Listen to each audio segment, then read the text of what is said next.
الحمد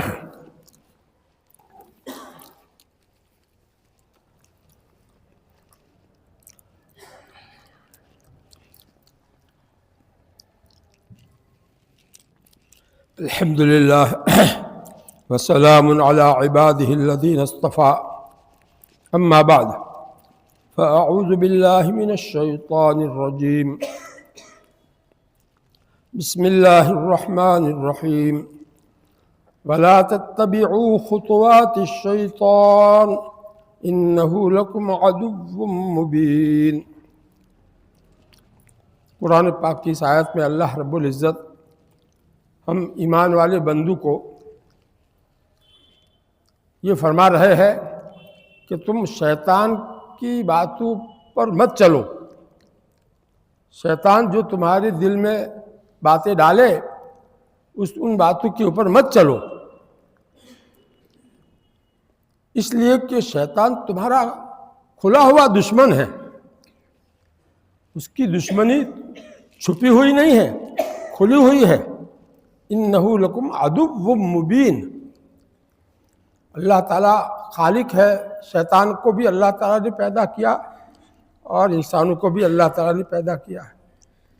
تو اللہ تعالیٰ جانتے ہیں کہ شیطان کی دشمنی کیسی ہے، انسانوں کے لیے کتنا بڑا خطرناک یہ دشمن ہے۔ شروع سے آدم علیہ السلام سے اس کی دشمنی ہم تک چلی آ رہی ہے، اس لیے اس کی دشمنی سے اللہ تعالیٰ ہم کو چوکنا کر رہے ہیں۔ ایسی ایک آیت نہیں، کئی آیتیں ہیں قرآن پاک میں جس میں اللہ تعالیٰ نے ہم کو شیطان سے چوکنا کیا ہے اور اس کی باتوں پر عمل کرنے سے منع کیا ہے۔ ہمارے پیارے نبی صلی اللہ علیہ وسلم رحمت للعالمین بنا کر اللہ تعالیٰ نے ان کو بھیجا، تمام جہانوں کے لیے رحمت بنا کر بھیجا، خصوصاً ایمان والوں پر تو بہت زیادہ مہربان بنا کر بھیجا۔ ایمان والوں کو شیطان کی سازشوں سے، شیطان کے مکر و فریب سے آگاہ کرنے کے لیے، چوکنا کرنے کے لیے ہمارے پیارے نبی صلی اللہ علیہ وسلم نے حدیثوں میں کیسی کیسی باتیں فرمائی ہے، اور اس کا توڑ کس طرح سے ہم کر سکتے ہیں، اس کی داؤ سے ہم کیسے اپنے آپ کو بچا سکتے ہیں، ساری باتیں بتائی ہے۔ آج احادیث کی روشنی میں کچھ حدیثیں آپ کو سنانا چاہتا ہوں، جس میں اللہ کے نبی صلی اللہ علیہ وسلم نے ہمیں کون کون سے موقعوں پر شیطان سے ہمیں بچنے کی ضرورت ہے یہ بھی بتایا ہے، بچنے کا طریقہ بھی بتایا ہے، اور اس کی کیا کیا سازشیں ہمارے خلاف ہوتی ہے، وہ ساری باتوں سے ہم کو چوکنا کیا ہے۔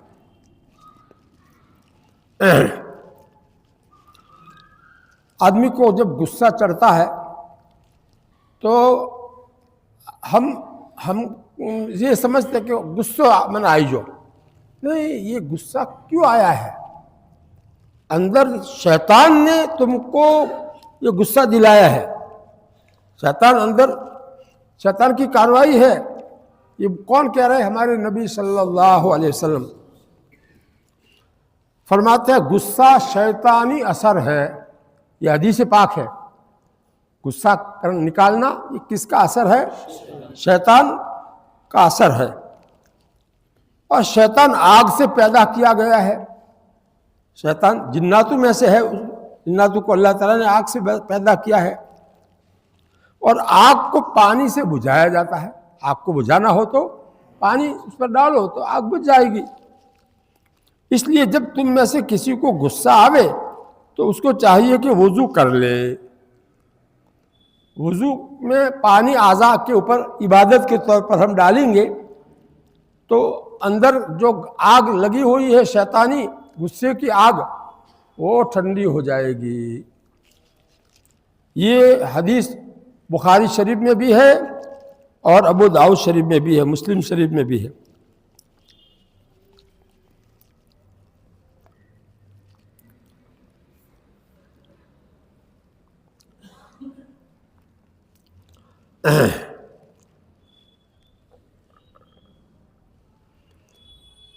اللہ کے نبی صلی اللہ علیہ وسلم فرماتے ہیں کہ جو آدمی دوسرے سے بدلہ لینے پر قدرت رکھتا ہے، دوسرے نے اس کو گالی دی ہے، مارا ہے، تو ہم اس سے بدلہ لینے کی ہمیں قدرت ہے، اس کے باوجود غصہ بھی آ رہا ہے اور ہم بدلہ لے بھی سکتے ہیں، لیکن اس کے باوجود غصے کو ہم پی جاوے، تو کیا فرمایا اللہ کے نبی صلی اللہ علیہ وسلم نے؟ جو شخص بدلہ لینے پر قدرت رکھنے کے باوجود غصے کو پی جاوے، اسے اللہ تعالیٰ ساری مخلوق کے سامنے قیامت کے دن فرمائیں گے کہ تم جنت کی ان حوروں میں سے جتنی چاہے پسند کر لو، تم کو جتنی یہ حوریں پسند ہو لے جاؤ۔ غصے کو پیا تھا اس نے، انتقام لینے کی قدرت تھی، اس کے باوجود غصے کو پی لیا تھا، اس کا بدلہ اللہ تعالیٰ قیامت کے دن ایسا دیں گے۔ تو اس لیے ہم بھی اگر چاہتے ہیں کہ قیامت کے دن ایسی عزت کے ساتھ اللہ تعالیٰ ہم کو جنت کی حوریں، اچھی اچھی حوریں ہمارے سامنے پیش کرے، جو تم کو پسند ہو لے جاؤ، تم نے غصے کو ہمارے حکم کی وجہ سے پی لیا تھا، لے جاؤ۔ کیسی مزے کی زندگی ملے گی پھر۔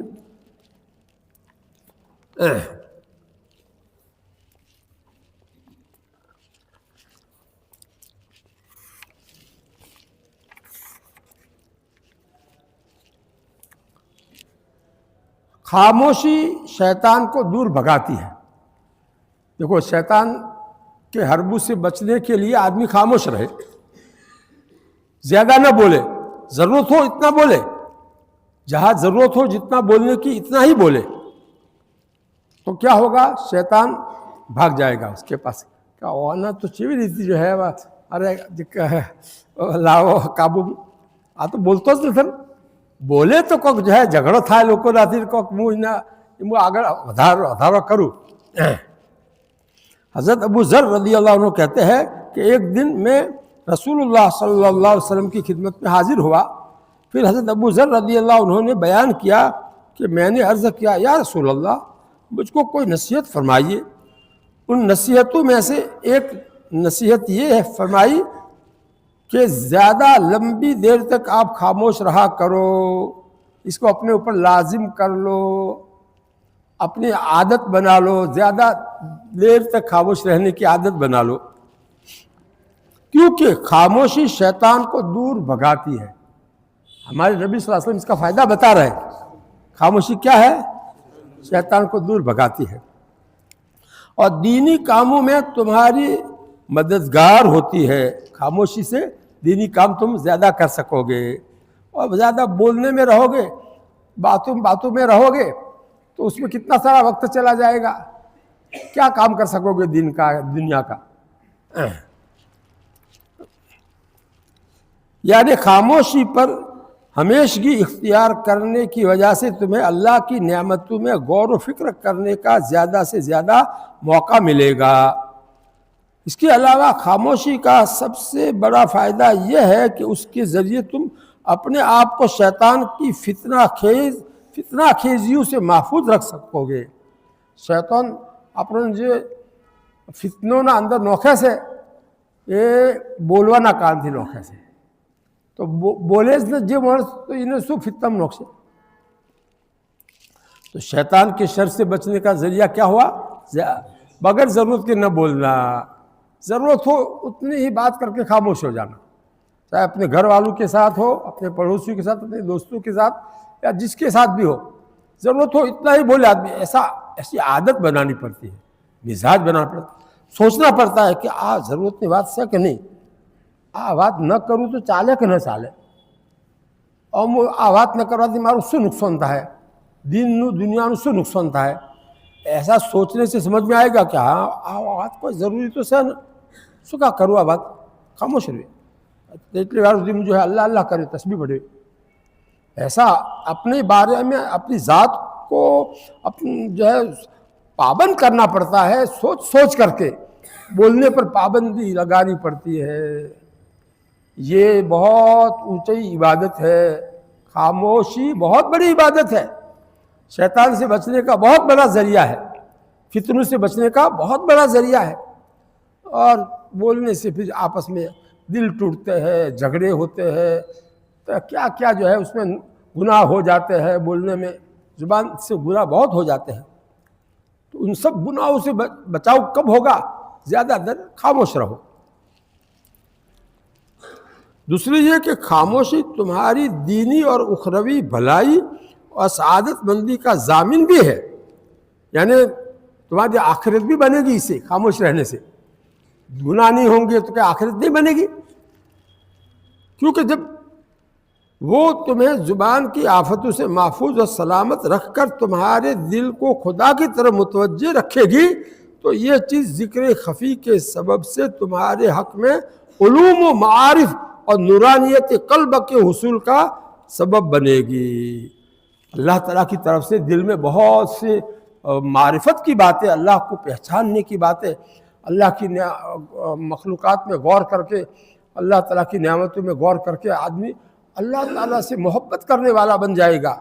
یہ بولنا بند کرے گا تو پھر یہ ہوگا، اور بول کرے گا تو اس کو کیا ایسی بات سوچنے کا موقع ملے گا۔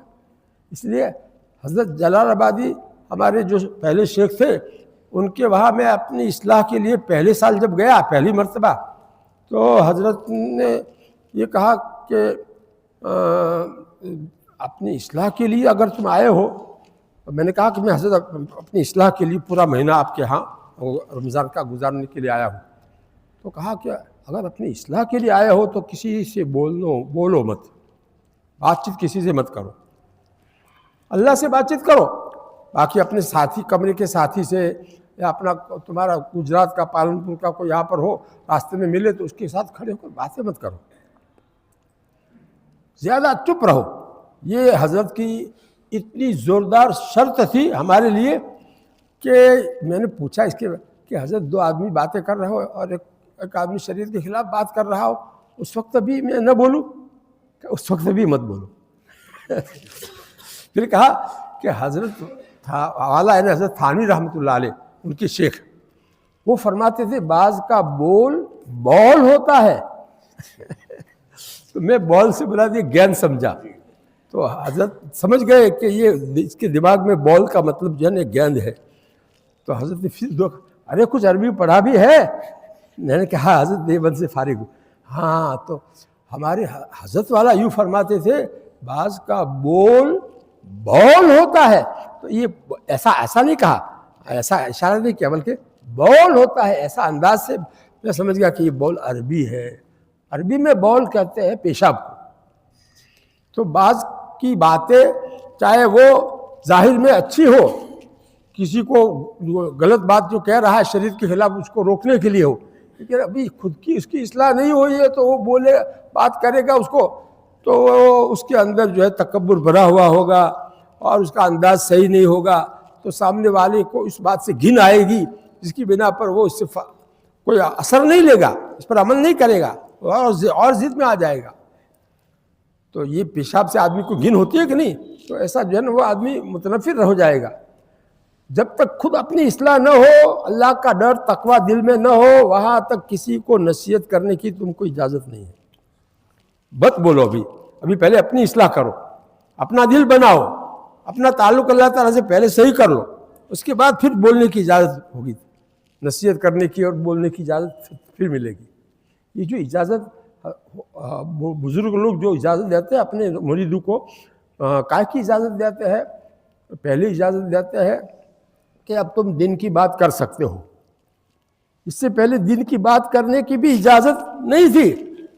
پہلے اپنی اصلاح کرو، اور کئی سال تک اصلاح کر کے حضرت کو اطمینان ہو گیا کہ ہاں اب یہ کہے گا تو اللہ کے لیے کہے گا، اب یہ بات کرے گا تو اس کی بات میں اثر ہوگا، اب اس کے دل میں اللہ کا ڈر اور اللہ کی محبت آ گئی ہے، تب وہ اجازت دیتے ہیں کہ اب تم دین کی بات لوگوں کے سامنے کر سکتے ہو۔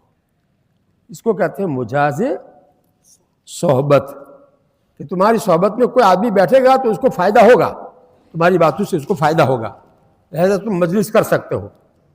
اور ان کو دن کی باتیں سمجھاؤ گے تو ان کو فائدہ ہوگا. اب تم کو اس کی اجازت ہے. پہلا درجہ یہ ہے مجاز صحبت کا.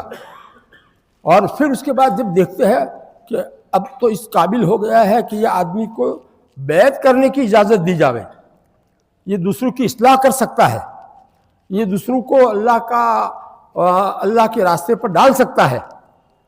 جب جو ہے دل کی اصلاح کا سارا طریقہ اس کو اچھی طرح سے ذہن میں آ گیا ہے, یہ شیخ کو پتہ چل جاتا ہے اس کے خط و کتابت کے ذریعے سے, اس کے احوال دل کے وہ بتانے کی وجہ سے, تو اس کو اطمینان ہو جاتا ہے. تب وہ اجازت دیتے ہیں کس کی؟ بیعت کی. مجاز بیعت اس کو کہتے ہیں, خلیفہ اس کو کہتے ہیں, خلیفہ بناتے ہیں. تو یہ پہلی شرط وہاں پر یہ ہوتی, کسی سے بولو مت, چپ چاپ رہو, اپنے اللہ سے بات کرو. حتیٰ کہ ہم ایک کمرے میں 2 ساتھی رہتے تھے وہاں خانقاہ میں, جلال آباد میں. مسجد کے دونوں طرف میں کمرے تھے, تو اس میں ہر ایک کمرے میں 2 چارپائیاں ہوتی تھی, اور بیچ میں نماز پڑھ سکے اتنی جگہ ہوتی, کھانے کے لیے بیٹھ سکے اتنی جگہ ہوتی. حضرت تھانوی رحمۃ اللہ علیہ کی خانقاہ میں تو ایک کمرے میں ایک ہی چارپائی, دوسری چارپائی بھی نہیں. ان کے زمانے میں ایسا تھا, اس لیے ان کے وہاں جو جاتے تھے اپنی اصلاح کے لیے, وہ ہر ایک کا کمرہ الگ اور اس کی ایک چارپائی الگ, اس کے بعد دوسرا کوئی نہیں صاحب, اس طرح سے رکھتے تھے. لیکن جب حضرت جلال آبادی نے خانقاہ بنانے کا ارادہ کیا, حضرت تھانوی رحمۃ اللہ اپنے شیخ سے مشورہ کیا کہ اب حالات لوگوں کے کچھ بدلے ہوئے ہیں, اس لیے اگر اجازت ہو تو ایسے کمرے بناؤ جس میں 2 آدمی رہے, 2 چارپائیاں. تو حضرت نے اجازت دی, ٹھیک ہے بناؤ. تو لیکن جو ہے پابندی ان پر وہی رہے گی کہ وہ دونوں ایک کمرے میں 2 ساتھی جو ہے نا, وہ ساتھ میں افطاری بھی نہ کریں, کیونکہ افطاری ساتھ میں کریں گے تو باتیں کریں گے, باتیں ہو جائے گی, اس لیے ساتھ میں افطاری بھی نہ کریں. ایسی پابندیاں کائے کے لیے؟ یہ نفس کو قابو میں لانے کے لیے, نفس کی اصلاح کرنے کے لیے. آج امت آزاد ہے, بولنے میں, آنکھوں کا استعمال میں, کانوں کے استعمال میں آزاد ہے. پابند اس کے پر اللہ کی طرف سے احکامات کی پابندی ہے ہی نہیں. ایسا لگتا ہے کہ وہ بالکل آزاد ہے. آزادی کو ختم کرنے کے لیے پہلے زبان پر وہ جو ہے کنٹرول کرواتے ہیں. حضرت تھانوی رحمۃ اللہ علیہ کی خانقاہ میں بعض ایسے لوگ ہوتے تھے کہ کوئی سامنے والا آدمی آ کر ان سے بات نہ کرے, وہ تو بات نہیں کرے گا, لیکن دوسرا کوئی بات شروع کرے تو اس کو اس کے لیے کچھ کہنا پڑے گا. تو اس کے لیے تعویذ یہاں پر لگتے تھے, اس پر لکھا ہوا تھا خاموش, اس کو یہ دکھا دیتے تھے کہ یہ دیکھ لو. تو اس طریقے سے سامنے والے کو بھی خاموش کرنے کے لیے بولنا نہیں, یہ بتا دیتے تھے. اتنی پابندیاں جو ہے لگانے کے بعد جا کر کے آدمی کی اصلاح ہوتی ہے. آج ہماری زبان بے کنٹرول ہے, بے قابو ہے. نہ بیوی پر جو ہے ہم نرمی کرتے ہیں, نہ اپنے بچوں پر نرمی کرتے ہیں, نہ اپنے پڑوسیوں کے ساتھ نرمی کر سکتے ہیں. ہمارا اندر کا مزاج اتنا بگڑا ہوا ہے جس کی کوئی حد نہیں. بھئی اس لیے جو ہے خانقاہ اسی لیے ہے, جماعت کے کام سے فائدہ اپنی جگہ پر ہوتا ہے, لیکن اس کے ساتھ اپنے اندر کی اصلاح اور اللہ سے صحیح تعلق جوڑنے کے لیے یہ سارے کام کرنے پڑتے ہیں. یہ ذاتی طلب ہوگی, ذاتی فکر ہوگی کہ مجھے کچھ اللہ والا بننا ہے, اللہ کی محبت مجھے دل میں پیدا کرنی ہے, اللہ تعالیٰ کا خوف میرے دل میں پیدا کرنا ہے, مجھے گناہوں سے بچنا ہے, مجھے اللہ کے عذاب کا ڈر اس کے دل میں آ جائے, قبر کا عذاب, دوزخ کا عذاب, اس کی وجہ پر آدمی میں طلب پیدا ہو جائے کہ مجھے اللہ کا عذاب کو میں کیسے برداشت کر سکوں گا, میں کچھ بند کر جاؤں, اللہ تعالیٰ میرے اوپر رحم کرے اور مجھے عذاب سے بچا لے. یہ فکر جب دل میں اچھی طرح سے جم جاتی ہے تو آدمی میں سچی طلب پیدا ہو جاتی ہے کہ میں ساری پابندیاں برداشت کروں گا, لیکن میں گناہ نہیں کروں گا, میں جو ہے کوئی آپ کے حکم کے خلاف نہیں چلوں گا, آپ جیسے کہو گے ایسا میں چلوں گا. اپنے شیخ کے ہاتھ میں اپنی لگام دے دیتا ہے کہ آپ جیسا کہو گے ایسا میں چلوں گا. تو اس طرح سے اصلاح ہوتی ہے. بھئی یہ بات ضمن درمیان میں آ گئی, مفید بات تھی, اللہ تعالیٰ نے کہلوا دی.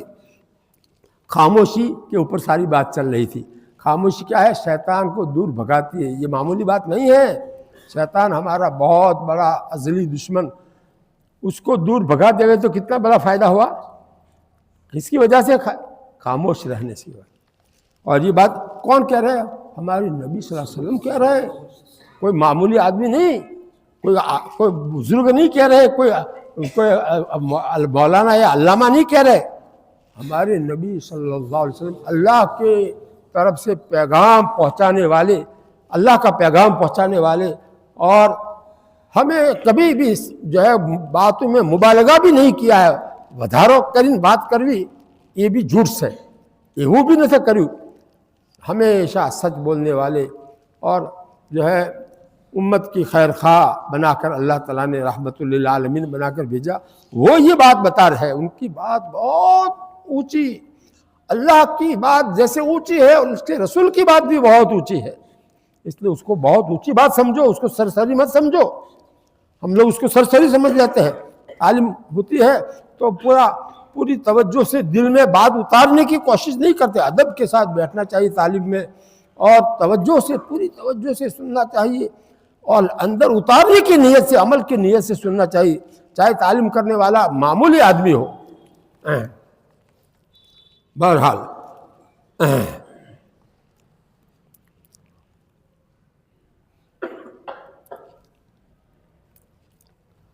کتنے بڑے فائدے بتائے خاموشی کے اندر. واہ واہ، کہ اس کی وجہ سے اللہ تعالیٰ ہمارے دل کو نور سے بھر دیتا ہے، نورانی بنا دیتا ہے، اور ہمارے دل کی آنکھیں کھل جاتی ہیں، اور اس کی وجہ سے ہمیں اللہ تعالیٰ کی معرفت، اللہ تعالیٰ کی پہچان حاصل ہو جاتی ہے.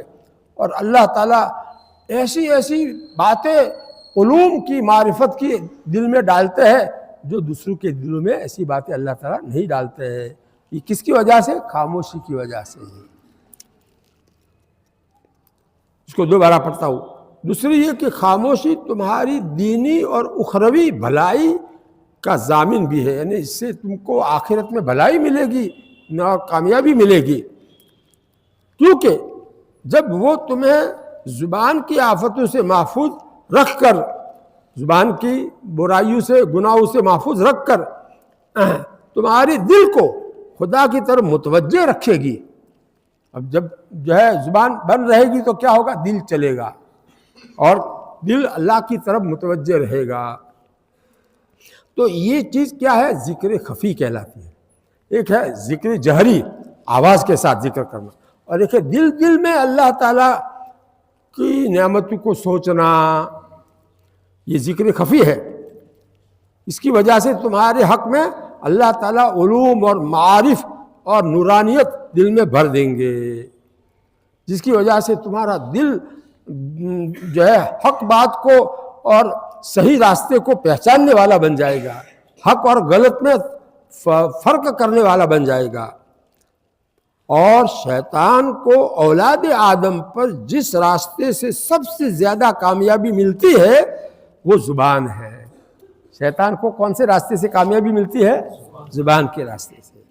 اور شیطان کو اولاد آدم پر جس راستے سے سب سے زیادہ کامیابی ملتی ہے، صرف کامیابی نہیں، سب سے زیادہ کامیابی ملتی ہے، وہ زبان ہے. زبان کے کرتوت، زبان کے بول، زبان کے بے باکیہ، بے احتیاطیہ آدمی کو اونھے منہ دوزخ میں ڈلوائے گی. یہ حدیث کا مضمون بتا رہا ہوں، اپنی بات نہیں کہہ رہا ہوں.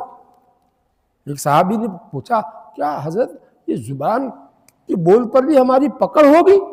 کہا کہ ارے تم جو ہے اسی زبان کی بے احتیاطیوں کی وجہ سے آدمی کو اونھے منہ، ناک جو ہے نیچے اور سر نیچے دوزخ میں ڈالا جائے گا.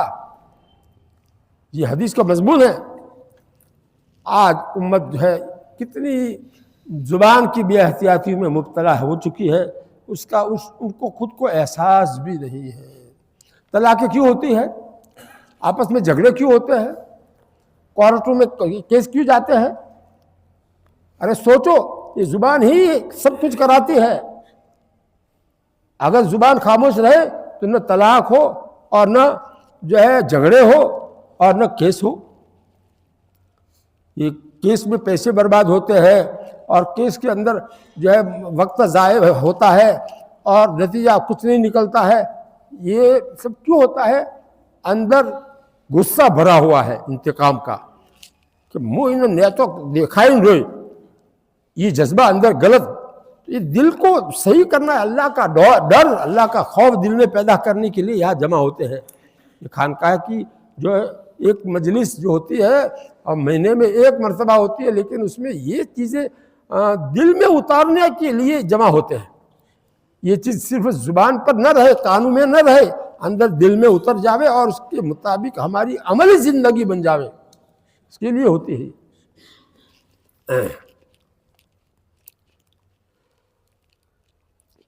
اور شیطان کو انسان پر جس راستے سے سب سے زیادہ کامیابی ملتی ہے وہ زبان ہے. وہ انسان سے کچھ ایسی باتیں کہلا دیتا ہے، شیطان انسان سے کچھ ایسی باتیں کہلا دیتا ہے جو بسا اوقات لڑائی جھگڑا فتنہ فساد کا ایسا جان لیوا سبب بن جاتا ہے. جانیں جاتی ہے، اس کے اندر جانیں ختم ہوتی ہے، خون خرابہ ہوتا ہے، جس سے شیطان کو خوب ننگا ناچنے کا موقع مل جاتا ہے. شیطان کو خوب خوشی منانے کا موقع مل جاتا ہے. یہ حقیقت ہے کہ زبان کا زخم تمام زخموں میں سب سے بھیانک اور دیر تک رہنے والا ہے.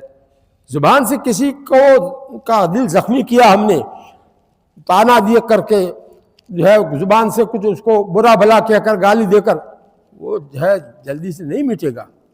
ایسے مارو گے، تلوار مارو گے تو وہ جو ہے چند مہینوں کے بعد میں ٹھیک ہو جائے گا.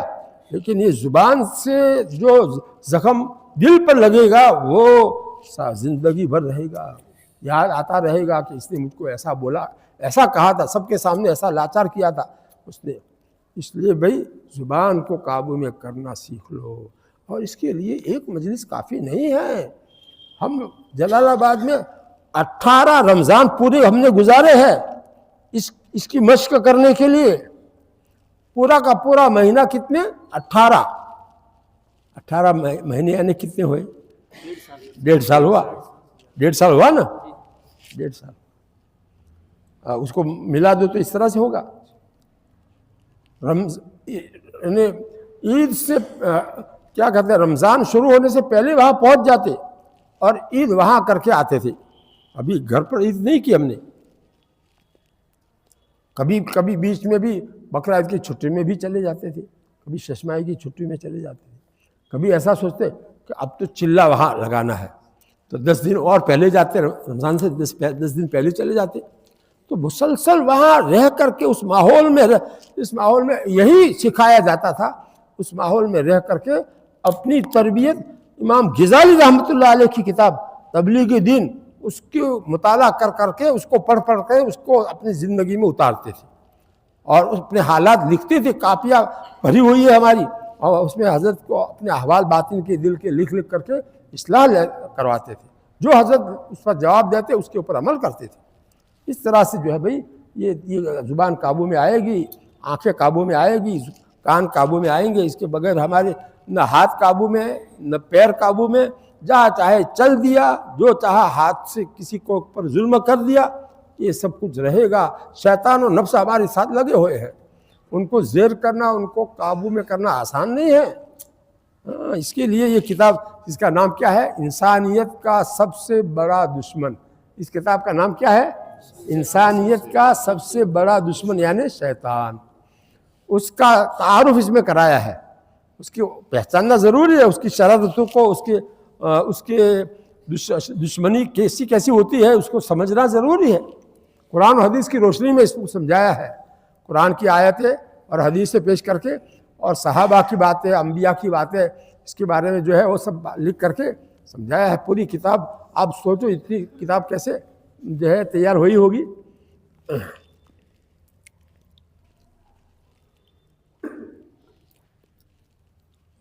یہ حقیقت ہے کہ زبان کا زخم تمام زخموں میں سب سے بھیانک اور دیر تک رہنے والا ہوتا ہے.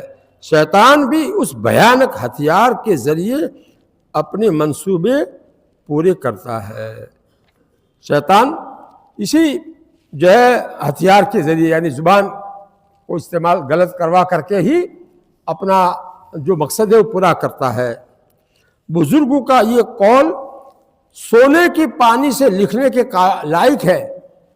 ایک چپ میں 100 بلا کٹتی ہے، ایک چپ میں 100 بلا کٹتی ہے، 100 بلائیں کٹ جاتی ہے، ختم ہو جاتی ہے ایک چپ میں، ایک چپ میں، زیادہ نہیں، ایک چپ میں 100 بلا کٹتی ہے۔ یہ بزرگوں کی بات ہے جو سونے کے پانی سے لکھنے کے قابل ہے، آب زر سے لکھنے کے قابل ہے۔ رسول اللہ صلی اللہ علیہ وسلم کا ارشاد ہے، مقام الرجل بالصمت افضل من عبادت 60 سنہ۔ اس کا ترجمہ کیا کہ آدمی کا فتنہ و فساد کے موقع پر خاموشی اختیار کر لینا 60 سال کی عبادت کا ثواب رکھتا ہے، بلکہ 60 سال کی عبادت سے زیادہ فضیلت والا عمل ہے یہ خاموش رہنا۔ خاموش رہنا عبادت ہے، کتنی بڑی عبادت ہے۔ 60 سال تک وہ آدمی عبادت کرتا رہے، اس سے بھی بڑی عبادت یہ ہے۔ افضل کا لفظ ہے اس میں، افضل من عبادت 60 سنہ، 60 سال کی عبادت سے افضل ہے۔ کیا افضل ہے؟ مقام الرجل بالصمت، آدمی کا چپ رہنے پر اپنے آپ کو جمع دینا۔ مقام کے معنی اپنے آپ کو جمع دینا۔ کیسی کیسی باتیں لکھی ہے۔ اللہ تعالی ہمیں ان باتوں پر عمل کرنے کی توفیق عطا فرمائے۔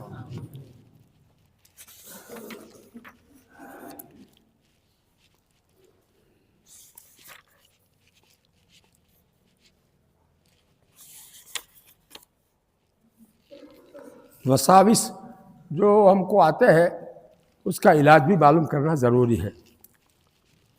اور وضو میں بعض لوگوں کو وسوسے رہتے ہیں کہ پتہ نہیں ہاتھ دھویا برابر جو ہے چہرہ دھویا کہ نہیں دھویا، تو یہ شیطان وضو کے لیے ایک مستقل شیطان ہے جس کا نام ولہان ہے۔ ولہان یہ بہت زیادہ طاقت والا شیطان ہے، اس لیے وہ انسان کی چلنے نہیں دیتا ہے، اپنا جو وسوسہ ہے اس کے اوپر آدمی کو مجبور کرتا ہے۔ وضو کیوں نہیں تھا؟ نماز کی بھی صحیح تھا، وضو صحیح نہیں تھا، نماز پیشاب میں قطر میں اخریج ہوتا ہے، ہٹ وضو کروا ہے، تو نماز توڑا کر کے آدمی کو وہاں لے جائے گا۔ تو یہ کون کرتا ہے؟ شیطان۔ استنجا میں اور وضو میں اور غسل میں یہ وساوس والا جو ہے شیطان بہت زوردار شیطان ہے۔ اس کی باتیں سنو۔ حضرت ابی ابن کعب رضی اللہ عنہ سے روایت ہے کہ نبی کریم صلی اللہ علیہ وسلم نے فرمایا، بے شک وضو کے لیے ایک شیطان ہے جس کو ولہان کہا جاتا ہے، پس پانی کے وسوسوں سے بچو۔ کون کہہ رہے ہیں؟ ہمارے نبی صلی اللہ علیہ وسلم فرماتے ہیں پانی کے وسوسوں سے بچو۔ اس حدیث کی تشریح میں حضرت مفتی سعید احمد صاحب پالن پوری فرماتے ہیں کہ شیطان، بڑا جو شیطان ہے، اس نے لوگوں میں بگاڑ پھیلانے کے لیے شیطان کو مختلف کاموں پر لگا رکھا ہے۔ شیطانوں کو، اس کے جو چھوٹے شیطان ہے اس کے ماتحت، ان کو جو ہے لوگوں میں فتنہ فساد پھیلانے کے لیے الگ الگ کاموں پر شیطان نے لگا رکھا ہے، بڑے شیطان نے۔ بڑے شیطان کا نام ہے عزازیل۔ ایک پارٹی مومنین کی طہارت میں شک پیدا کرنے کے لیے مقرر کر رکھی ہے۔ ارے اجتماع ہوتا ہے تو الگ الگ جماعتیں بنتی ہیں کہ نہیں؟ ہاں، تو اس طرح سے یہ الگ الگ اس نے جماعتیں بنا رکھی ہے کہ آج تمہارو آج جماعت سے تمہارو قوم خالی لوگوں نہ اندر جو ہے نا وضو نہ اندر وسوسہ پیدا کرو۔ ایک پارٹی مومنین کی طہارت میں شک پیدا کرنے کے لیے مقرر کر رکھی ہے۔ اس کام پر مقرر شیطان جو ہے اس کا لقب ولہان ہے۔ اس لیے نبی کریم صلی اللہ علیہ وسلم نے ہدایت فرمائی کہ مومن کو پانی کے وسوسوں سے بچنا چاہیے، یعنی اعضاء دھوتا ہی چلا جاوے اور اس کو دھلنے کا یقین ہی نہ ہو تو وہ وضو میں ایک بالٹی پانی ضائع کر دے گا، مومن کو چاہیے کہ وہ شریعت کی مقرر کی ہوئی حد پر رکے، یعنی اعضاء کو صرف 3 مرتبہ دھوئے، زیادہ نہ دھوئے، تاکہ پانی ضائع نہ ہو۔ پانی کا اسراف حرام ہے، یہ وقفہ کا پانی ہے مسجد کا، اس کو زیادہ ضرورت سے زیادہ استعمال کرنا کیا ہے؟ حرام ہے۔ ہم بہت سے لوگ نل آدھا کھولنے سے کام چلتا ہے لیکن پورا کھول دیتے ہیں، اور مسح کرنا ہے نل چالو رکھتے ہیں، یہ سب کیا ہے؟ مسواک کر رہے ہیں اور نل چالو ہے، یہ اسراف ہے جو حرام ہے۔ وضو میں ایسے حرام ہوگا کام تو پھر نماز میں کہاں سے خشوع آئے گا؟ فائدہ، شریعت نے ہر وہ سوراخ بند کر دیا جس سے مومن کی طبیعت میں وسوسے پیدا ہو سکتے ہو۔ اسی لیے غسل خانے میں پیشاب کرنے سے منع کیا ہے۔ غسل خانے میں غسل کرتے ہیں وہاں پیشاب مت کرو، ورنہ تم اس پر پانی بھی ڈال دو گے تب بھی تم کو وسوسہ، شیطان وسوسہ ڈال کر پریشان کرے گا۔ ایسا کیوں کرو؟ وہاں کیوں پیشاب کرو؟ جہاں کرنا ہے وہاں پیشاب سے فارغ ہو کر کے آؤ اور پھر غسل کرو، تو اطمینان رہے گا کہ یہاں ساری جگہ پاک ہے، کوئی وسوسہ شیطان کو ڈالنے کا موقع نہیں ملے گا۔ اسی حکمت سے عورت نے جس پانی سے غسل جنابت کیا ہے، جس ڈول میں سے، اس میں سے بچے ہوئے پانی کو استعمال کرنے سے مرد کو منع کیا ہے۔ مرد کو کیوں منع کیا ہے؟ کہ اسی کا عورت جو ہے غسل کریلو باچی جو پانی سے ڈولنا اندر، اسی پاک سے کہ ناپاک ہو، جو ہے خرابی، یہ وسوسہ آدمی کو آ سکتا ہے۔ اس کی وجہ سے بے احتیاط عورت ہوتی ہے تو جو ہے اس کی وجہ سے یہ کہتے ہیں اہو کروز مت جنا دی تمہیں وسوسہ آوے، تمہارو پانی الگ ڈولمو لین جو ہے غسل کروں سے ڈولمو لین الگ پانی થી غسل કરો، આવા વસવસોથી બચવા માટે આ બધા હુકમ શરીયતમાં આવ્યા છે۔ اسی طرح عورتوں کے کپڑوں میں نماز، اسی حکمت سے نبی کریم صلی اللہ علیہ وسلم عورتوں کے کپڑوں میں نماز نہیں پڑھتے تھے۔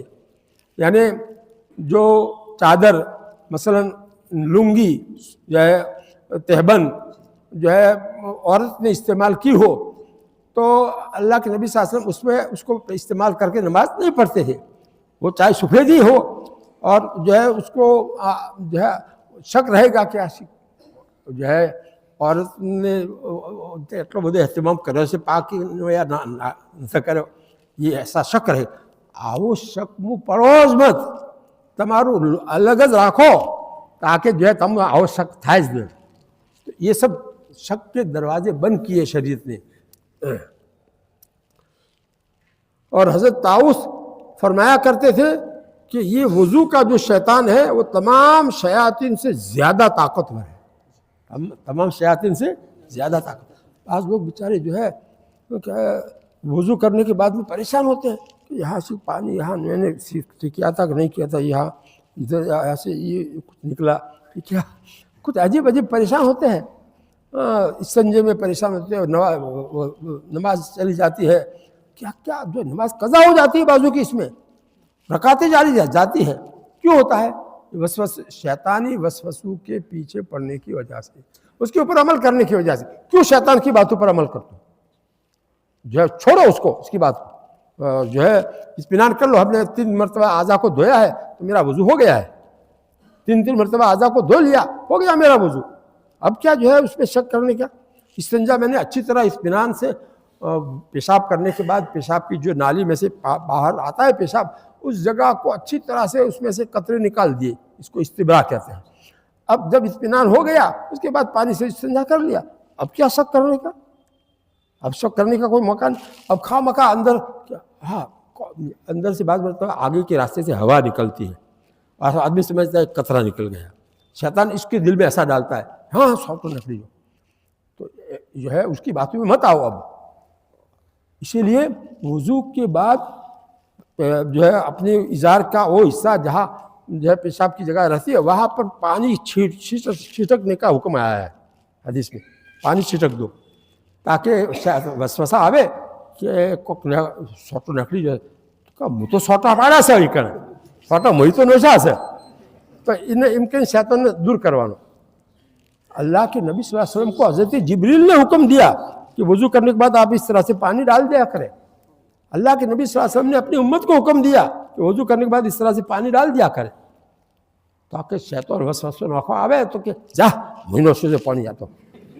تو اس لیے جو ہے اس کو دھکا دینے کا ہمارے لیے موقع مل جائے. واہ رے واہ، کیسی کیسی شیطان کے حربوں سے بچنے کے لیے کیسی کیسی باتیں حدیث میں آئی ہے. امت اس کو جانتی نہیں. اب امت کو یہ جو ہے کم سے کم ایک مہینے میں ایک رات ایک موقع ایسا آتا ہے، ایک دن، کہ جس میں ہم ایسی باتیں امت کو پہنچاتے ہیں. اللہ تعالیٰ قبول فرماوے اس کو اور ہمارے لیے نجات کا ذریعہ بناوے. اب آگے سنو. حضرت وضو چونکہ نماز کی کنجی ہے. وضو کیا ہے؟ نماز کی کنجی ہے. نماز میں آدمی داخل نہیں ہو سکتا ہے بغیر وضو کے. بغیر وضو کے آدمی نماز میں اگر نیت باندھے گا تب بھی نماز میں داخل نہیں مانا جائے گا. اور جان بوجھ کر بغیر وضو کے اگر نماز پڑھے گا تو اس میں کفر کا خطرہ ہے، اس کی ایمان کے ختم ہو جانے کا خطرہ ہے. اس کو یقینی طور پر معلوم ہے کہ میرا وضو نہیں ہے، پھر بھی آدمی نماز پڑھے گا تو یہ خطرہ. اس لیے اس میں شیطان زیادہ زور لگاتا ہے وساوس کے ذریعے سے.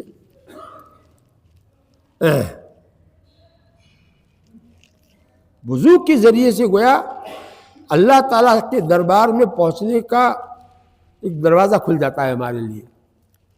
تو اللہ کے دربار میں جو ہے پہنچنے کے لیے نماز ہے. تو نماز میں آدمی کیسے جائے گا؟ وضو کرے گا تب تو. بغیر وضو کے تھوڑی اندر داخل ہو سکتا ہے.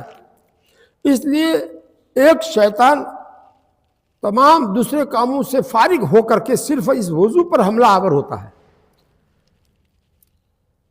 تاکہ اس نماز کی جو کنجی ہے وضو، اس کے بارے میں شک پیدا کرے، اس کو عیبدار بنائے کہ وضو کروں تو بہت کاٹھو قوم سے. بعض لوگ نل کے نیچے داڑھی لے جا کر کے دھوتے ہیں. ایسا دیکھا میں نے. تو یہ کیا ضرورت ہے اس کی بھائی نل کے نیچے داڑھی لے جا کر دھونے کی؟ یا پانی ہاتھ میں لو. اللہ کے نبی صلی اللہ علیہ وسلم پانی ہاتھ میں لے کر کے دھوتے تھے. تم بھی اسی طرح دھو، 3 مرتبہ دھو لو اچھی طرح سے. 3 مرتبہ پانی پہنچ گیا تو یہ ہو گیا. اور داڑھی کا تو خلال ہے، اس کو دھونے کا کہاں ہے؟ داڑھی اگر گھنی ہے، جس کی نیچے کی کھال نظر نہیں آتی ہے، تو اس میں تو یہ پانی اس میں لے کر کے ایسا یوں کر کے اور ایسا کر دو، یہ خلال ہوا. اور اگر داڑھی گھنی نہیں ہے، آچھی ہے، تو اس میں پانی پہنچانا، اندر جو کھال نظر آتی ہے وہاں تک پانی پہنچانا ضروری ہو. تو اوپر سے پانی بہہ کر آئے گا تو پہنچ ہی جائے گا، پانی پہنچ ہی جاتا ہے.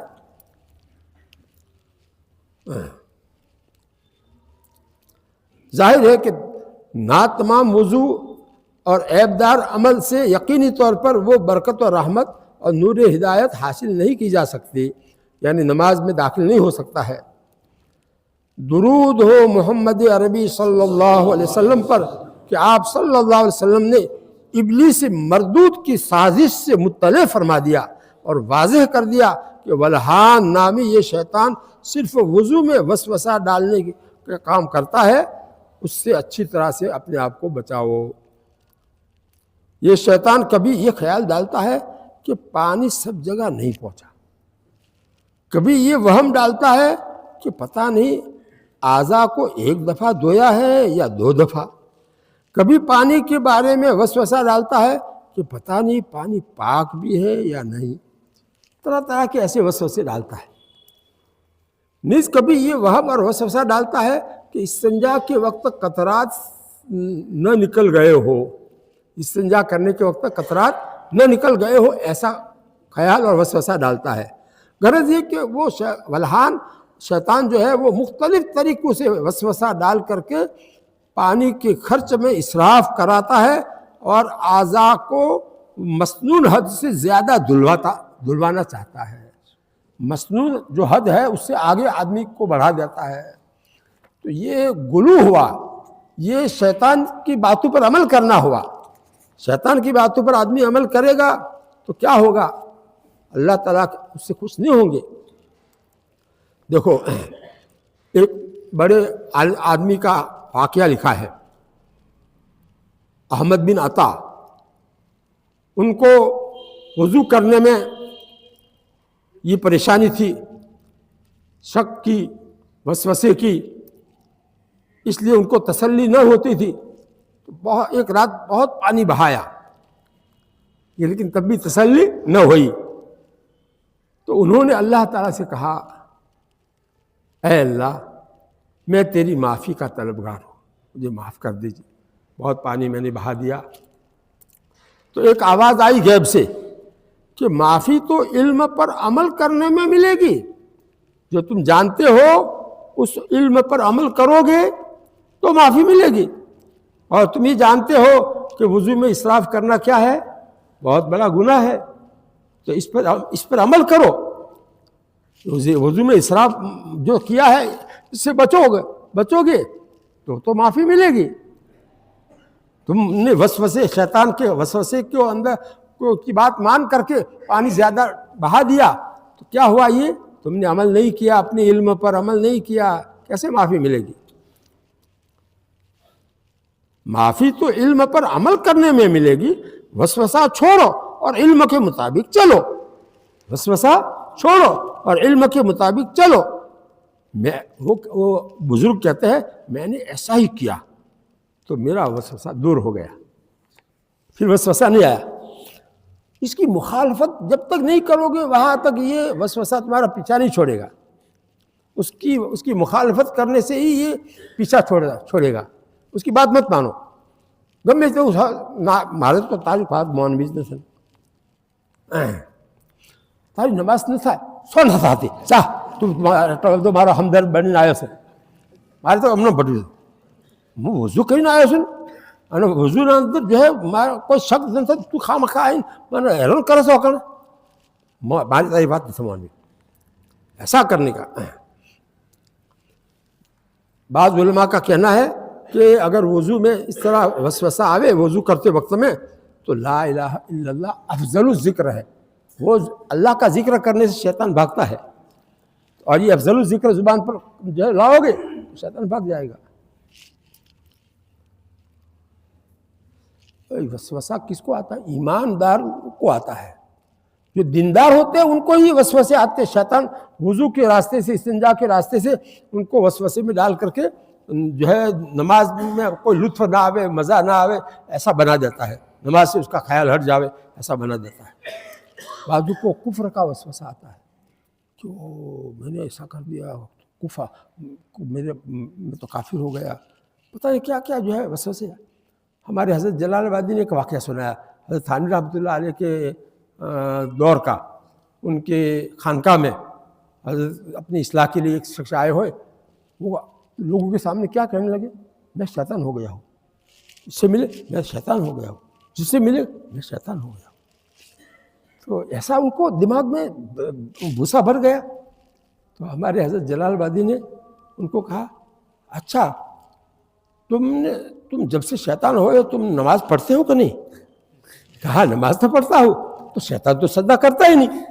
اوہ تو پھر میں شیطان نہیں ہوں۔ اب ان کا جو ہے وہ وسوسہ ختم ہو گیا۔ تو اس طرح سے اوڑے رینج جو ہے انہیں علاج کرنا پڑے سے خیر۔ اب حضرت کا وقت پورا ہو گیا، اللہ تعالیٰ ان باتوں پر عمل کرنے کی توفیق عطا فرمائے۔ سبحان اللہ۔